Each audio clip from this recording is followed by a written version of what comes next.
Bismillahirrahmanirrahim. Yang saya hormati Kepala Dinas Kesehatan Kabupaten Batang, yang saya hormati Kepala Bidang dan semua sivitas Puskesmas Kabupaten Batang. Assalamualaikum warahmatullahi wabarakatuh. Alhamdulillah wa syukurillah, Allahumma sholli ala Muhammad wa ala ali Muhammad. Pada pagi hari ini kita bisa bertemu dalam suatu kesempatan membahas mengenai akreditasi. Tadi Pak Kardinkes sudah ngendikan, baru dengar akreditasi saya sudah munek-munek, ya, diare, dan faktanya memang seperti itu.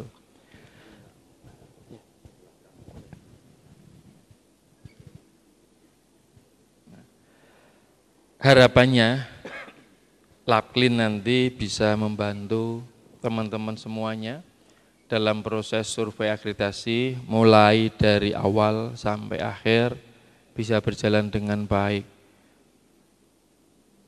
mudah dalam melengkapi proses dokumen, murah dalam pembiayaan sampai dengan proses survei akreditasi, dan tetap menjaga kualitas. Ini tagline kami di Laplin, mudah, murah, dan berkualitas. Jadi saya ucapkan banyak terima kasih kepada teman-teman semuanya, baik Pusmas maupun terutama Pak Kepala Dinas Kesehatan yang sudah mempercayai Laplin untuk mengelola akreditasi di Puskesmas Kabupaten Batang. Sebetulnya dalam proses akreditasi ini, dengan versi yang baru, instrumen yang baru, Puskesmas sudah tidak perlu pendampingan lagi. Karena satu, elemen penilaiannya lebih sedikit dibandingkan yang lama.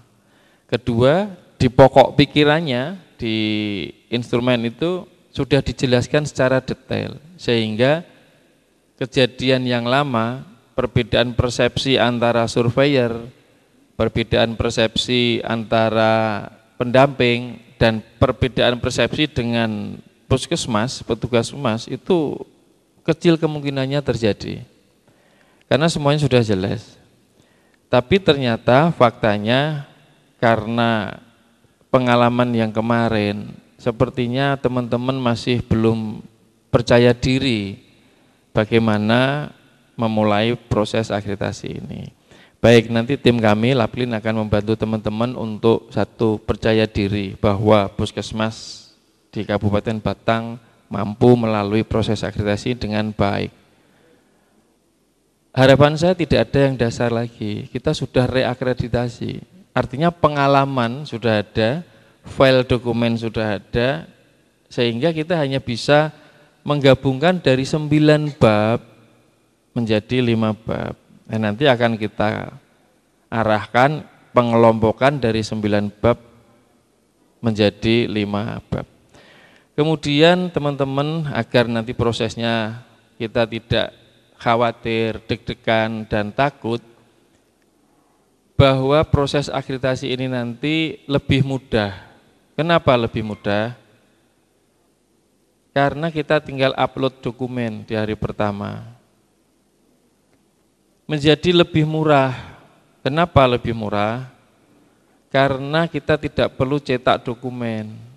Jadi teman-teman semuanya ketika memiliki SK, penetapan SK, pembuatan SOP, hanya dikonvert dari form Word menjadi PDF.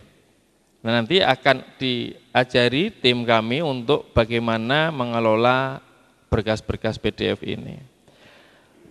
Yang berikutnya perlu saya tekankan kepada teman-teman semuanya, karena kita sudah berproses, kita sudah pernah reakreditasi, mungkin ada yang sudah yang ketiga kali ini, ada puskesmas yang sudah 3 kali, mau 3 kali ini. Oke. Artinya sudah 2 kali proses akreditasi. Saya berharap teman-teman sudah bisa mengelompokkan mana berkas regulasi internal dan eksternal, mana dokumen induk dan dokumen kadaluarsa. dan seterusnya. Sehingga proses pendampingan ini nanti lebih cepat dan lebih mudah. Kemudian berkualitas. Yang dimaksud berkualitas ini adalah target utama kita memang pelayanan kita harus terstandar. Harapan dari Menteri Kesehatan mengenai proses akreditasi di Permenkes tentang standar akreditasi adalah ujungnya adalah jangan sampai ada pasien jatuh. Ujungnya adalah keselamatan pasien. Nah, ini nanti akan kita kupas bagaimana membuat program-program puskesmas agar keselamatan pasien ini menjadi tujuan utama. Teman-teman semuanya, kita ada waktu bulan Juni, Juli, Agustus, September, Oktober, November. Kita nanti ngikuti mapping dari Dinas Kesehatan. Yang penting tidak ada survei di bulan Desember. Kenapa? Perjanjian kerjasama dengan BPJS itu diminta di bulan November. Bukan diminta di bulan Desember. Maka kita harus memiliki sertifikat akreditasi itu di bulan November. Ketika kerjasama dengan BPJS kita sudah memiliki. Kalau kita berakreditasi, surveinya itu di bulan Desember, artinya kita sudah terlambat. Kalaupun bisa ya di awal-awal Desember masih bisa.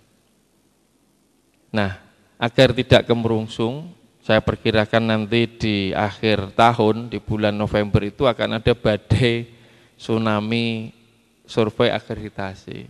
Semuanya kan pengennya di belakang-belakang semuanya. Ya, nanti kita bagi dari 22 puskesmas nanti mau berapa tahap. Kalau 4 tahap berarti 4 bulan, kalau 3 tahap berarti 3 bulan. Monggo nanti kita ngikut. Bapak Ibu semuanya, teman-teman semuanya, bahwa proses akreditasi ini nanti kita akan sinkronkan antara kegiatan sehari-hari dengan dokumen akreditasi. Sehingga teman-teman tidak membuat 2 kali kerja dokumen. 1 untuk dokumen pelaporan ke dinas, yang kedua dokumen akreditasi. Jadi kita sinkronkan menjadi 1 saja. Sehingga beban teman-teman lebih ringan. Yang kedua, diusahakan tidak ada lembur-lembur lagi seperti dulu. Dalam proses akreditasi kan banyak lembur. Nah, kita nanti kita hilangkan lembur itu. Agar teman-teman bisa fokus dengan tugas dan keluarga. Trauma masa lalu itu kita hindari.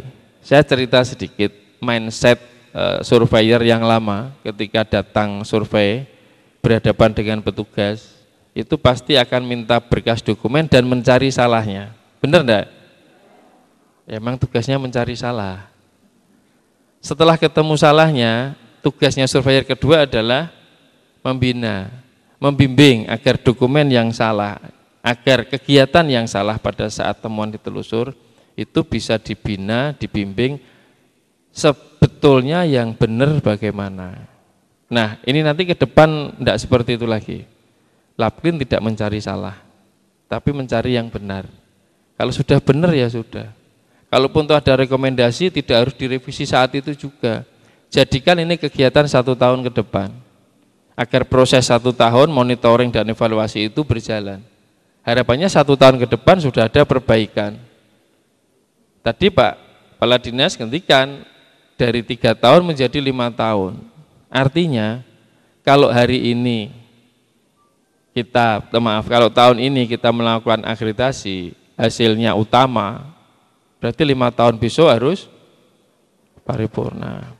Kalau yang kemarin dasar, hari ini madya, enggak, bisa melompat ke utama, bisa melompat ke paripurna. Selama semua yang dipenuhi di EP itu ada dokumen dan bukti implementasinya. Nah, tim pendamping nanti akan membawa teman-teman ke arah sana. Sebelum kita mulai, saya akhiri dulu sebuah cerita bahwa kalau kita mengejar paripurna tadi kan sudah Pak Kadis ngendikan, paripurna dan dasar di mata BPJS sama enggak? Yang beda kan gengsinya. Nah, semua gengsi itu mahal biayanya.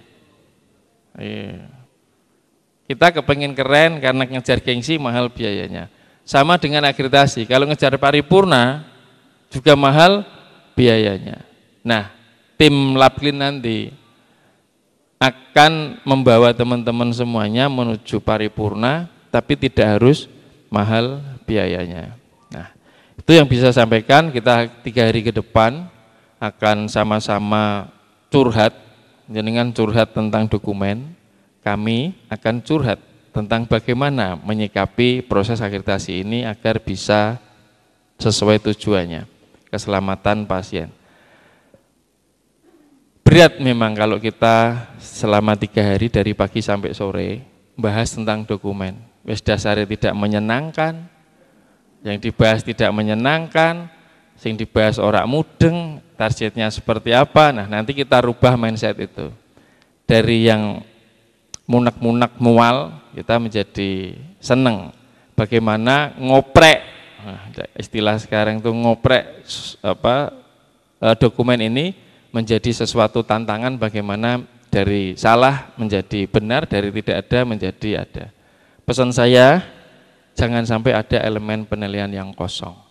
Semuanya harus diisi. Kalau diisi salah, nilainya 5. Kalau kosong, 0. Nah, eman-eman. Itu yang bisa saya sampaikan. Terima kasih kepada Pak Kepala Dinas yang sudah mempercayakan teman-teman di Laplin. Saya kembalikan kepada moderator. Assalamualaikum warahmatullahi wabarakatuh.